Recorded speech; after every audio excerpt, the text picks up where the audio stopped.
आखिर कौन था वो योद्धा जिसके सामने हनुमान जी भी नहीं टिक पाए। हनुमान चालीसा में एक चौपाई है जिसमें वर्णन मिलता है, चारों युग प्रताप तुम्हारा है प्रसिद्ध जगत उजियारा।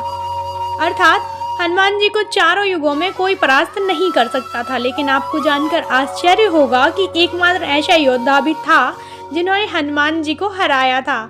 आइए साथियों जानते हैं कि आखिर कौन थे वह खास योद्धा। पद्म पुराण और स्कंद पुराण में एक खास कथा का वर्णन मिलता है। कथा के अनुसार मच्छिंद्र नाथ जी नाम से विख्यात एक तपस्वी ने हनुमान जी को हराया था। यह एक बहुत बड़े तपस्वी थे जिन्हें मंत्र की सिद्धियां प्राप्त थी। इन पर स्वयं भगवान शिव की कृपा भी थी। ये जो कहते थे वही हो जाता था। एक बार मच्छिंद्र नाथ जी रामेश्वरम आए और भगवान राम द्वारा बनाए राम सेतु को देखकर बहुत ही भाव विभोर हो गए और भगवान का ध्यान करते हुए समुद्र में स्नान करने लगे। तभी वहां पर बानर के वेश में उपस्थित हनुमान जी की नज़र उन पर पड़ी। हनुमान जी जानते थे कि मच्छिंद्र नाथ जी बहुत बड़े तपस्वी हैं। फिर भी हनुमान जी के मन में ऋषि की परीक्षा लेने का विचार आया और हमारे प्रभु ने अपनी लीला आरंभ की और बहुत तेज बारिश होने लगी। ऐसे में प्रभु बानर रूप में बरसात से बचने के लिए गुफा बनाने का झूठा नाटक करने लगे।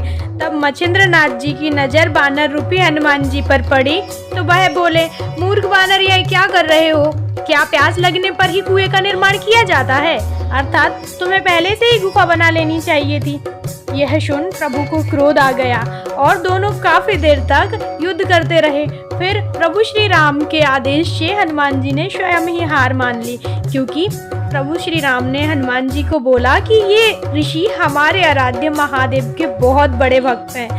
आप इनकी तपस्या और इनकी भक्ति का मान रखो और युद्ध को समाप्त करो। इसलिए हमारे हनुमान जी ने, महावीर बजरंगबली ने अपनी हार स्वयं ही स्वीकार की। भक्तों, आप भी जानते हैं कि हमारे हनुमान जी किसी से परास्त हो ही नहीं सकते, क्योंकि वो तो बजरंगबली हैं। तो इसी बात पे आपको यह जानकारी यदि अच्छी लगी है तो कमेंट में जय बजरंगबली लिखें और साथ में चैनल को भी सब्सक्राइब करें, क्योंकि और भी जानकारी हम आपको आगे वीडियो में देने वाले हैं। और यदि पुरानी वीडियो नहीं देखी है तो उनको भी देखें।